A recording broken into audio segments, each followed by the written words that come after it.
Irmãos, boa noite, graça e paz. Mais uma vez agradecer a Deus por essa oportunidade, de estar aqui para compartilhar o Evangelho. Eu tinha deixado da última vez meu capacete aqui, mas foi tática, para que em breve tempo o pastor Sérgio me chamasse, vem pegar teu capacete, aproveita e pega. Aí eu trouxe outro, mas já vou deixar aqui também, que é para deixar a porta aberta para o próximo convite.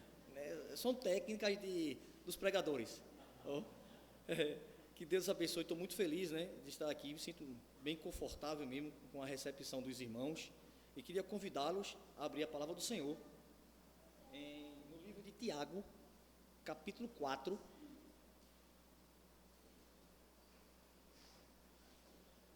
Tiago, capítulo 4, verso 13 até o verso 17. Deixa eu só organizar aqui.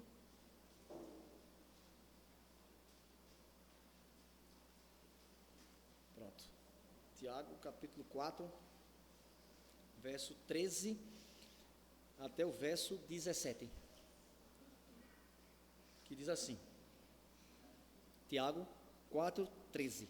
Atendei agora, vós que dizeis, hoje ou amanhã iremos para tal cidade, ou para a cidade tal, e lá passaremos o ano, e negociaremos e teremos lucros.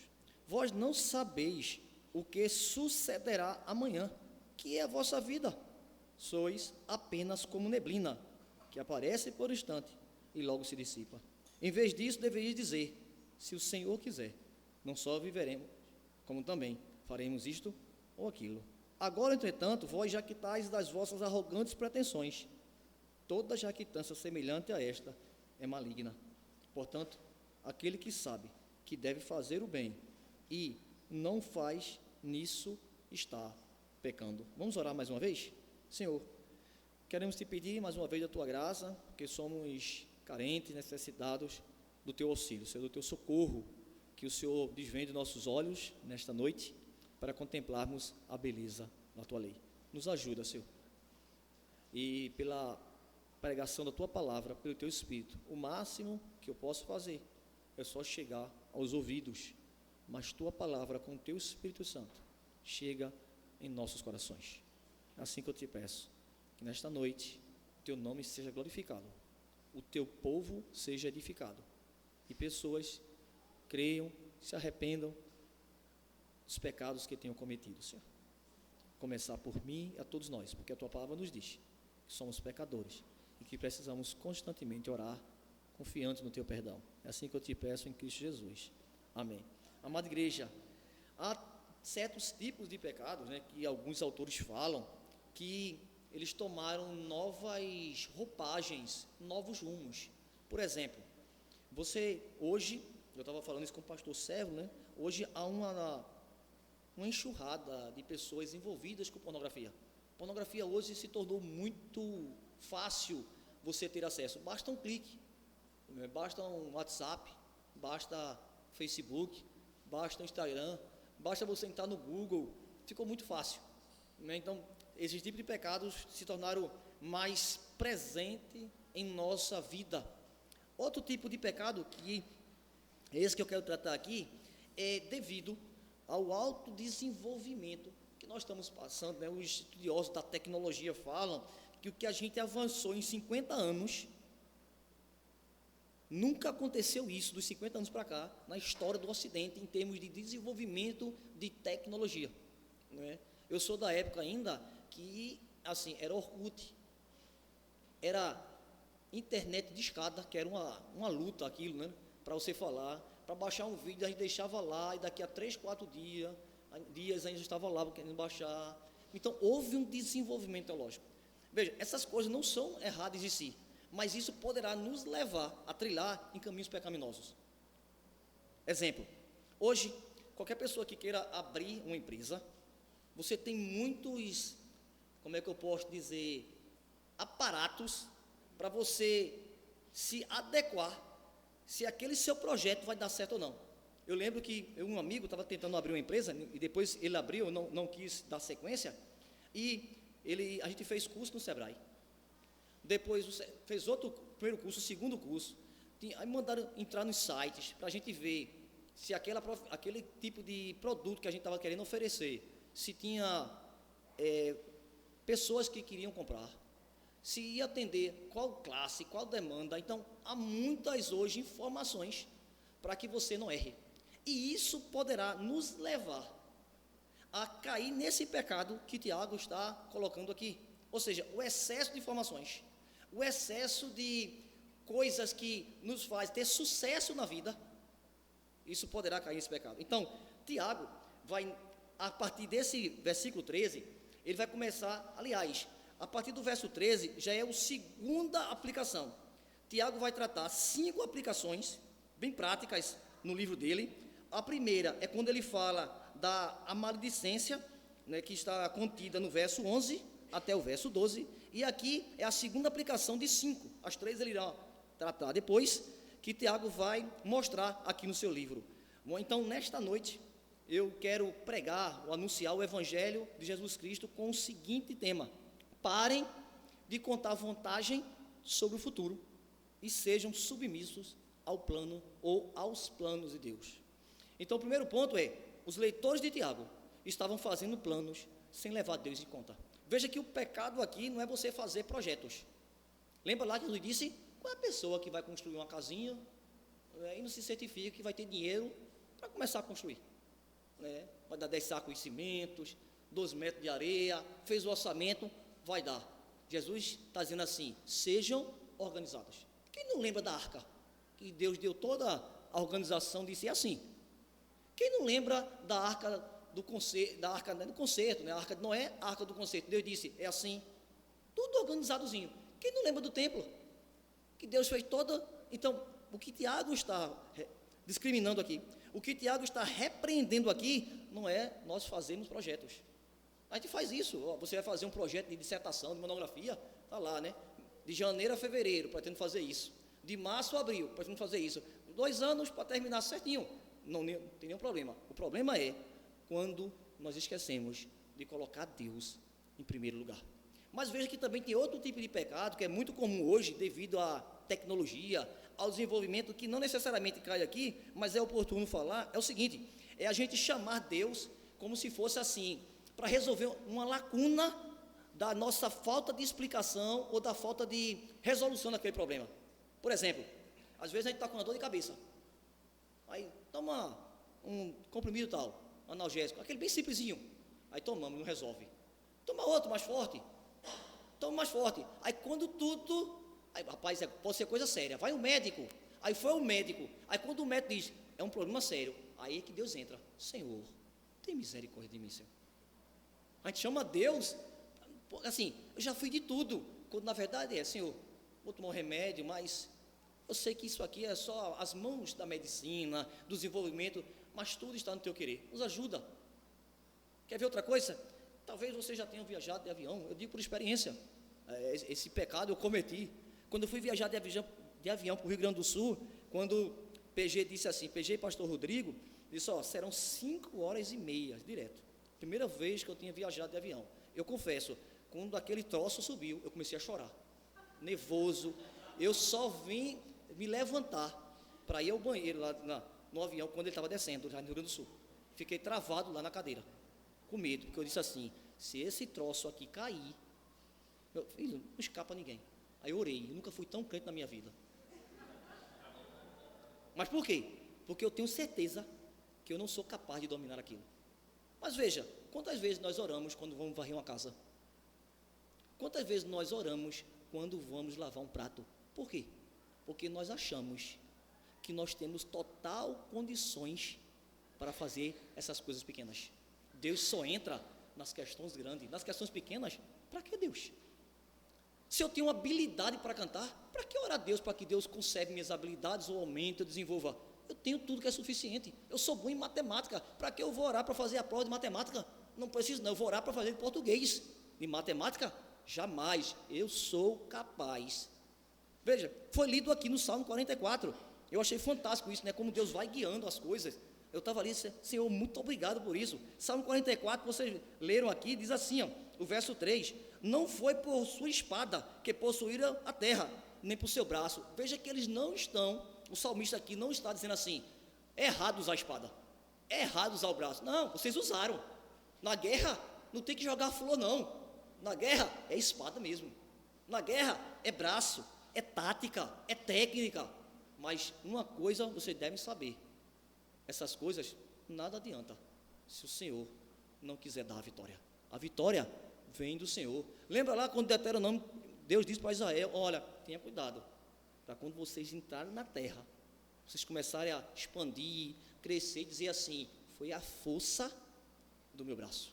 Então o que Tiago está aqui chamando a atenção para nós é que nós devemos, em todo o nosso projeto, e aqui os estudiosos vão dizer que o livro de Tiago é um dos primeiros livros, e aqui Tiago está falando para os judeus convertidos. Os judeus convertidos, como ainda hoje são conhecidos, né, os judeus de forma geral, são muito habilidosos na arte de comércio. São incríveis isso, ainda hoje são assim. Então vejam, eles estavam dizendo o seguinte: vós que dizei hoje ou amanhã. Veja, ele diz o tempo, nós passaremos lá, em tal cidade, eu vou para Portugal, vou passar um ano lá, vou negociar, vou ter lucro, vou mandar o dinheiro para cá, não é, em euro, vou comprar aqui uns 3 apartamentos, umas 3 casas, vou votar, vou ver de aluguel. Já fiz meu planejamento. Aí Tiago vai dizer assim: está errado, não pode ser assim, porque vocês estão fazendo planos sem levar Deus em conta. Porque você pode ir pegar o avião e o avião cai. Você pode chegar lá, dá tudo errado. Então Tiago está dizendo: vocês devem, em primeiro lugar, colocar Deus nas suas questões. Veja que ele diz assim, ó: hoje ou amanhã iremos para tal cidade e lá passaremos um ano. Eles tinham certeza do tempo que passariam, não é mais nem menos, é um ano. E negociaremos e teremos lucro. Eles estavam certos. Nós somos habilidosos para essas coisas. Então o tempo já está dado, o negócio é certo e o lucro é certeiro. Então veja, Isaías no capítulo 56, verso 12, já denunciava esse tipo de pecado. Isaías 56, 12 diz assim: vinde, dizem eles, trarei vinho. Isaías 56, 12, trarei vinho e nos encharcaremos de bebida forte. O dia de amanhã será como este, e ainda maior e mais famoso. É o mesmo tipo de pecado. Veja que o pecado, assim, não tem tempo não.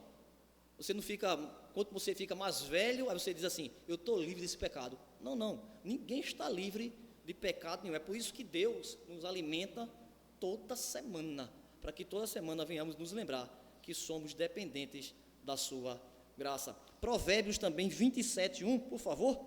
Provérbios 27, 1, diz assim, ainda nessa questão sobre o dia do amanhã que não nos pertence. Diz assim, ó, Provérbios 27, 1, não te glories do dia de amanhã, porque não sabes o que trará a luz, seja outro o que te louve e não a tua boca. Então, o dia de amanhã não nos pertence. E quando fazemos isso, não colocamos Deus. Eu estava dizendo ontem, num certo local, que a despeito das minhas fraquezas, né, como eu sempre tentei colocar Deus, né, em tudo, assim, orando, e me fez lembrar isso quando eu passei uma vez na Unicap, e eu dizia assim para o Senhor: rapaz, como eu queria ter, Senhor, queria ter condições, né, de fazer um neném, na época era vestibular, entrar na católica. Eu disse: mas está muito distante de mim, dinheiro, não tenho condições.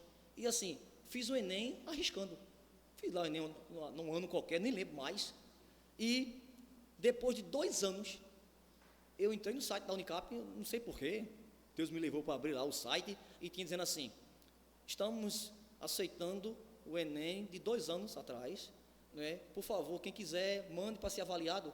Eu disse: não custa nada. Eu nem lembrava a nota que eu tirei. Mandei. Eu disse: Senhor, se for da tua vontade, sei, eu já fiz o Enem, eu nem lembrava mais. Eu mandei. Depois uma ovelha lá da igreja, trabalha lá na católica, e mandou para mim: pastor, o senhor foi aprovado. Eu nem lembrava mais. Mas eu digo: Senhor, muito obrigado, porque assim, eu confiei nos teus cuidados. É isso que nós devemos fazer. E eu sempre digo assim: se eu fiz isso, eu sou mais pecador do que vocês. Vocês também podem fazer com a graça de Deus. Buscar o Senhor, porque o Senhor é gracioso para abençoar o seu povo quando nós confiamos nele. Então veja que uma aplicação para nós hoje, que é a palavra secularismo, que é tão comum hoje, né? É a bola da vez, secularismo, a sociedade secular, aparece cada vez mais no meio dos crentes, como se tivesse direito a um lugar no cristianismo. E essa expressão se refere a uma visão do mundo e de vida que ignora Deus e faz pouco uso de sua palavra. O secularismo é uma filosofia que penetra em todas as áreas da vida, que exalta o homem e rejeita a Deus. É sufocar cada vez mais o cristianismo. Nós já temos tudo que é suficiente, tecnologia, desenvolvimento. Para que orar? Para que Deus? Então, Deus só serve para sua casinha, sua igrejinha, seja crente lá. Aqui, no Estado, na educação, nós temos tudo que é suficiente e necessário para desenvolver. Não precisa de Deus. Tiago também proíbe os cristãos, Tiago não proíbe os crentes ou os cristãos de todas as formas de planejar o futuro ou de se preocupar com ele. Por exemplo, não é pecado você fazer seguro de vida, economizar para a aposentadoria, por exemplo. Isso não há nenhum erro. O problema é quando nós confiamos, nós devotamos o nosso coração para essas coisas. Aí Tiago diz que nós estamos pecando porque não estamos levando Deus em consideração. O segundo ponto se encontra no verso 14. Tiago vai dizer: vós não sabeis o que sucederá amanhã, que é a vossa vida, só é apenas como a neblina, que aparece por instante e logo se dissipa. A neblina, ela cai pela madrugada, né? O sol bate e logo se dissipa. Assim é a nossa vida. Essa semana, alguém me mostrou uma foto de uma pessoa que estava completando 104 anos, bem animadinha na festa, incrível. Incrível. Aí eu disse: rapaz, como a vida é passageira, né? Aí ela ficou assim: 104 anos. Eu digo: 104 é passageiro em relação à eternidade. É uma neblina. Nossa vida é uma neblina. E veja que ele diz aqui, ó, aparece tem um teólogo que vai dizer assim: quando o Tiago coloca essa ideia de aparecer, ele está falando da nossa vida. Nós nascemos, aparecemos para o mundo e de repente nós sumimos. No instante, logo se dissipa. Talvez para alguns a vida 30 anos, 40, 50, 70, mesmo assim, a nossa vida não é nada à luz da eternidade. E ele diz: vós não sabeis o que sucederá amanhã. E nós poderíamos aqui reforçar: nós não sabemos o que sucederá daqui a pouco. Nós não sabemos se sairemos daqui e chegaremos em casa. Nós não sabemos o que irá acontecer. Eu gosto sempre de usar exemplos, tá? Para, como fosse cimentar, né, a aplicação. Meu filho me deixou no Agnes, de boa, assim, tranquilo, na moto. Tchau, painho, vamos embora.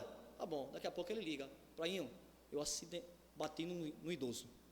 Estou todo quebrado aqui em Casa Amarela. Ele pegou o corredor, o sinal verde, um idoso foi e passou. Ele bateu, caiu, quebrou, o estrago foi grande na moto, ficou todo arranhado o braço. Eu disse a ele: filho, isso prova que nós não somos nada. A vida é muito rápida. Eu disse: tá bem, tá, então pronto, o resto a gente resolve. Socorre o Senhor e o resto a gente resolve. Mas o que eu quis mostrar para ele e trazer para a igreja é que isso, nós não sabemos. E às vezes a gente faz tanta briga, irmãos, por questões do amanhã, quando na verdade nós deveríamos, Jesus disse, nós deveríamos estar preocupados simplesmente com o aqui e agora, porque o amanhã não nos pertence. Então, no verso 14, Tiago vai tratar a inutilidade dos nossos planos, pois não controlamos a nossa vida. Às vezes é uma doença, às vezes é a morte, ou até mesmo a volta de Cristo. Nós não controlamos a nossa vida. Lá na igreja tem uma irmã, e muito trabalha na igreja, na SAF, trabalha assim fantástico. Ela sentiu um mal-estar, achando que a barriga estava inchada, e dias. E ela é uma pessoa que constantemente está no médico. Constantemente, plano de saúde muito bom, constantemente. Sentiu, aí, depois eu vou. Aí o marido fez: não, vamos. Levou. Resultado: câncer. está batalhando 2 anos, agora foi uma operação, assim, muito crítica, está de repouso, e ela diz assim, pastor, o que é a nossa vida, né? Eu fui visitá-la. Faço exame constantemente, e em menos de 4 meses, esse negócio apareceu, assim, parecia uma explosão, não tinha nada, 4 meses apareceu, terrível. Veja, isso mostra que a nossa vida, ela é como um sopro, ela é falha, mas, repito, isso não quer dizer que nós não devamos fazer projetos. O problema é que quando a gente faz projetos, colocando Deus em segundo plano. O terceiro ponto que Tiago vai tratar aqui, não é? É que,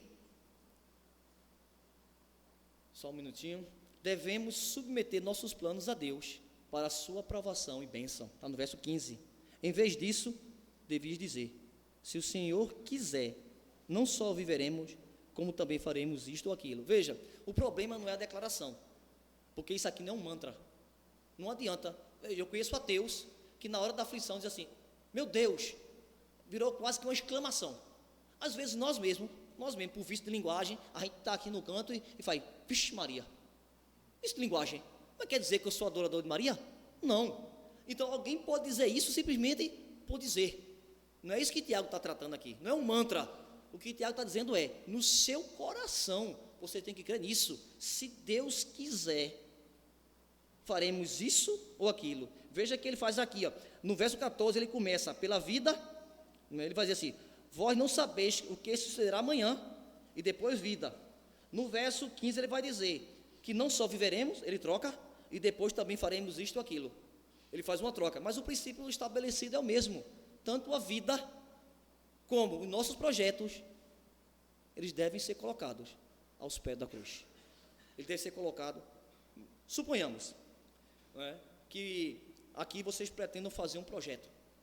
Aqui tem um advogado e diz assim, não, juridicamente, está tudo certinho o documento. Aí tem a parte elétrica, vocês têm engenheiro civil, engenheiro elétrico, tem tudo certinho. E o pastor Sérgio diz assim, rapaz, olha, dinheiro não é problema, nós temos 3 milhões em caixa, dá para fazer tudinho. Para que orar? Para que orar? Eu tenho todos os recursos, eu tenho dinheiro em caixa, 3 milhões, dá para a gente comprar o caixa, eu vou orar para quê?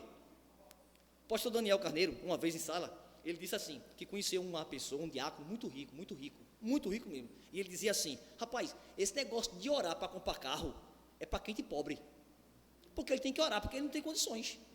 Eu mesmo oro todo dia, Senhor, me dá um carrinho, Gonzaga, aí ele diz assim, não precisa orar, eu vou lá e digo assim, eu quero esse, eu tenho dinheiro. Veja, ele está caindo nesse pecado que Tiago está dizendo aqui, porque o dinheiro dele, irmão, pode ser consumido da noite por dia, com doenças terríveis que tem aí no mundo, e o dinheiro não vai servir para nada. Todos os projetos dele serão falíveis. Eu até então, né, eu nunca tive, como é que eu posso dizer, esse contato direto com essa doença chamada câncer. Até minha mãe descobri que estava com câncer, que levou à morte. Aí eu estava na Unicap, no setor lá de bolsa, e chegou uma menina e começou a conversar. Estava fazendo PIBIC, né, que é bolsa não, PIBIC, que era estudos específicos no tema lá. Aí eu disse, estou fazendo PIBIC em fulano de tal. Aí ela disse, coisa boa, rapaz, eu gosto muito de filosofia. Eu disse, você faz o quê? Ela fez medicina. Eu disse, rapaz, minha mãe está com câncer. Aí fica assim, né, desespero. Ela fez, não se preocupa não. Quando eu entrei em medicina, eu pensei que câncer era uma das piores doenças. Mas depois que eu comecei a estudar, tem doenças que o câncer é quase nada em relação a certos tipos de doença, porque o câncer, por mais terrível que seja, hoje está desenvolvido, tem condições de você viver, né, fazer um tratamento, mas tem certo tipo de doenças, cara, pegou, é sentença de morte. Sentença de morte. O que isso tem a ver conosco? É que toda a nossa vida, irmãos, ela está diante das mãos do nosso Deus.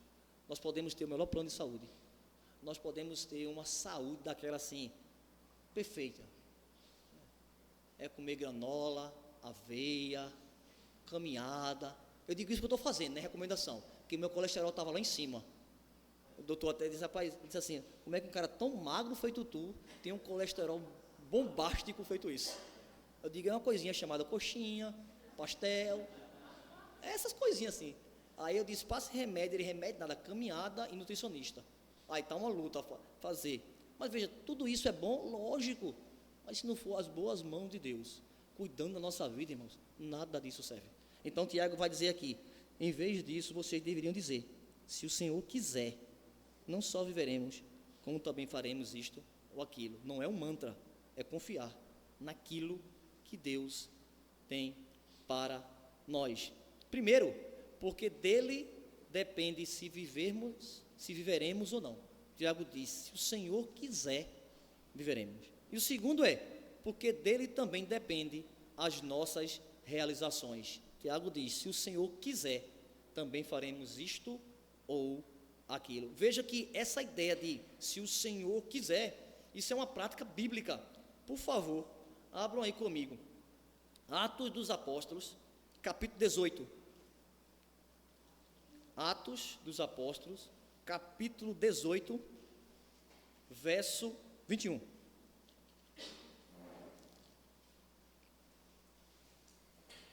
Atos 18, 21. Veja o que é que Paulo diz aqui. Atos 18, 21. Mas, despedindo-se, disse, se Deus quiser, voltarei para vós outros. Então essa prática era comum entre os discípulos, entre os apóstolos.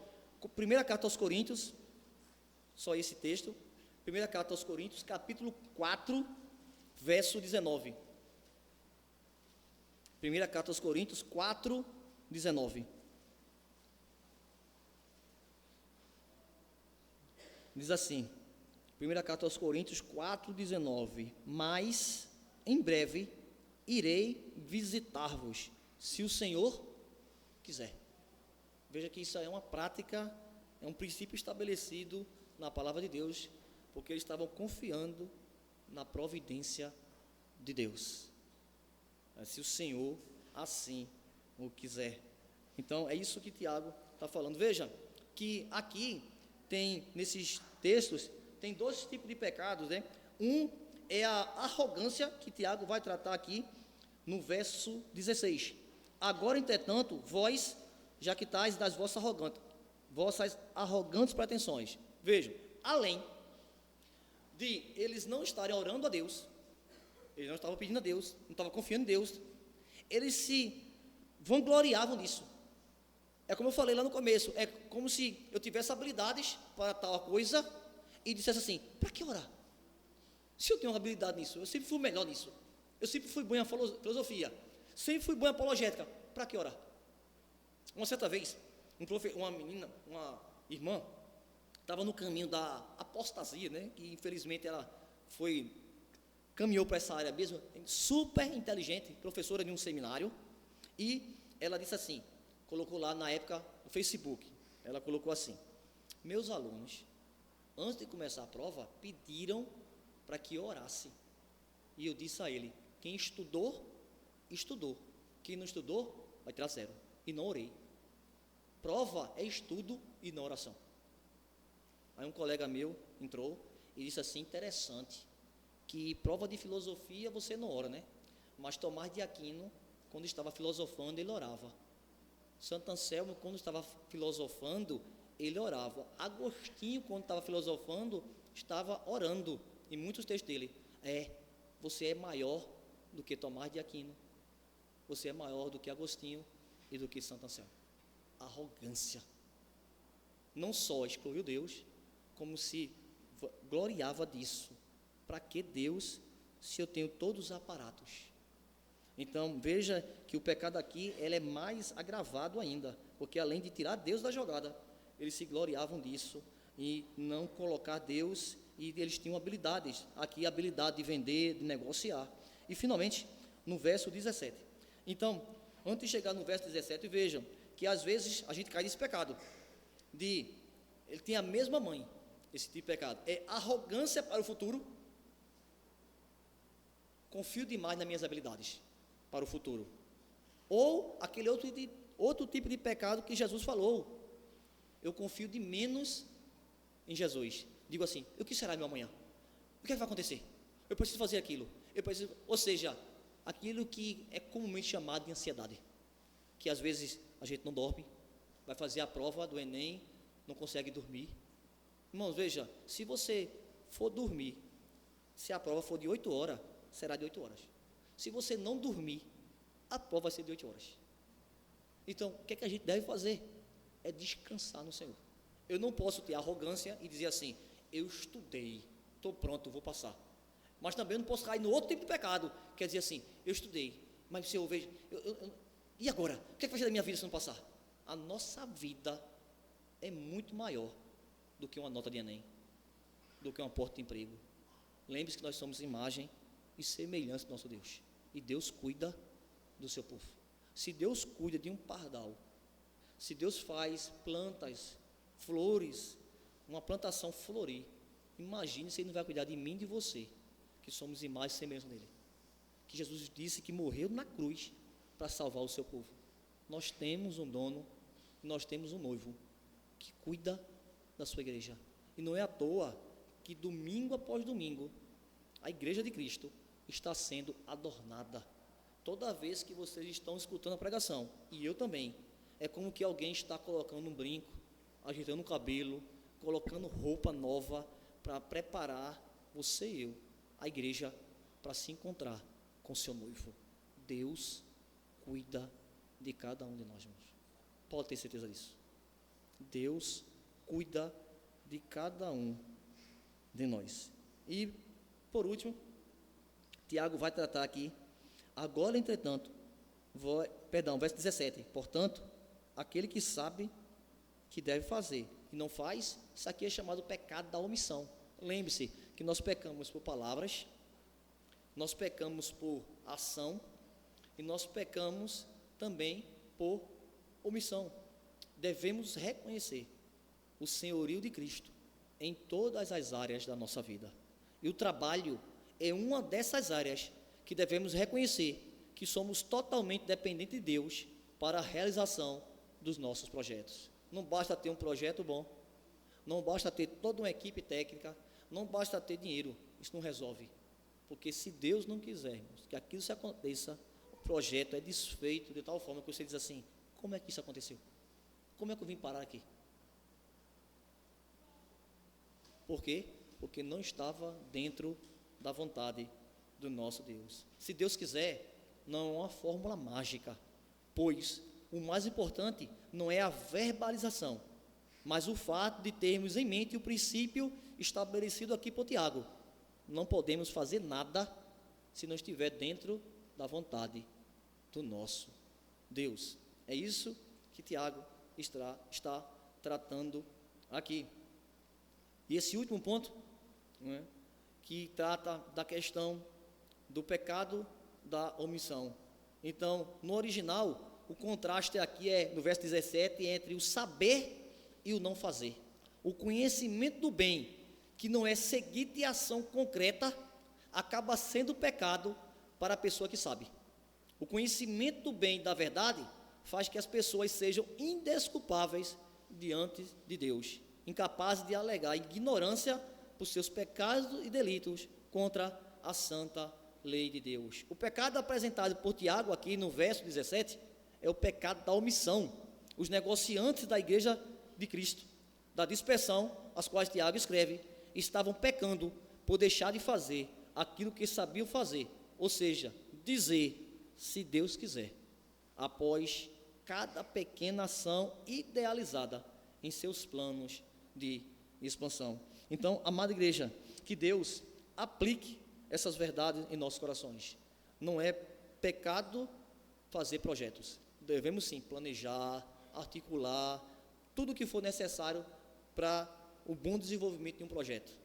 Mas nunca devemos esquecer que a realização daquilo depende exclusivamente do nosso Deus. Não é a força do nosso braço, não é a capacidade intelectual que você tem.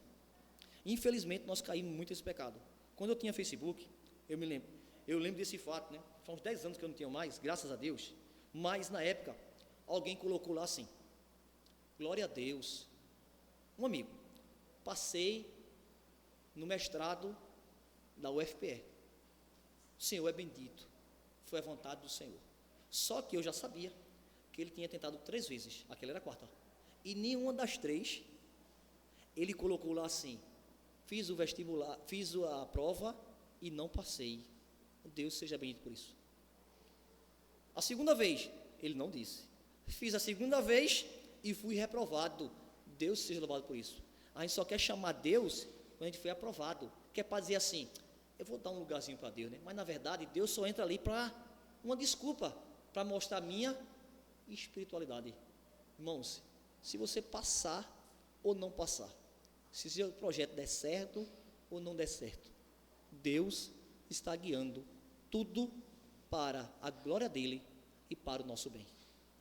Nós podemos errar para com nossos filhos. Qualquer pai que aqui está, eu acredito genuinamente que ele tem as melhores intenções para os filhos, mas até mesmo nossas boas intenções podem ser pecaminosas. Nós podemos errar. Às vezes é um pai que é médico, quer que o filho seja médico, e o filho não foi chamado para isso. É uma boa intenção, mas ele não foi chamado para isso. Mas Deus jamais erra naquilo que ele tem para nós. Quer seja nós perdemos algo, perdemos um parente. Quando minha mãe morreu, minha irmã me questionou, disse assim: Wendel, porque lá onde eu moro, a gente chama de sindicato, é um grupo de pessoas que se reúne de 7 da manhã até 5 da tarde para beber. A gente chama de sindicato, né? É de domingo a domingo, é o sindicato lá. Aí Nata disse assim: Wendel, passou a pandemia, a gente perdeu vários amigos. Esses cabos bebem de 5 da manhã a 7 da tarde, tudo inchadinho, e não morreram um. Mamãe descobriu que eu estava com câncer, assim, foi, buf, morreu rapidinho. O que é isso? O que? Eu disse: ó, eu não tenho explicação para tudo. Sinceramente, eu não tenho explicação para tudo, não. Eu só sei dizer uma coisa: que a vontade de Deus é boa, perfeita e agradável. O nome dele foi glorificado, e de alguma forma nós crescemos, nós amadurecemos mais em relação ao Evangelho, porque a Bíblia diz que tudo que Deus faz para com seu povo visa nos tornarmos mais semelhantes a Cristo. Então, se seus projetos, você fez tudo certinho, conforme a Bíblia, orou, deu errado, descansa no Senhor.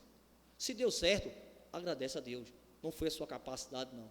É Deus que faz, por fim, tudo triunfar, para que o nome dele seja glorificado. Lembre-se lá do salmo que foi lido aqui: não é a força, não é o arco, não é a espada e nem a estratégia, foi a boa mão de Deus que guiou o seu povo. E Deus está guiando a sua igreja. Não nos preocupamos com nada nesse mundo, irmãos. Deus está guiando a sua igreja como sempre guiou, para o triunfo final, que é a volta de Cristo. Estaremos para sempre com ele. Este é o grande projeto, a grande narrativa, o projeto de Deus: Cristo morrer na cruz para salvar pecadores, e o desfecho disso é: ele voltará para buscar seu povo, para estarmos eternamente com ele. Que Deus abençoe e aplique essas verdades em nossos corações.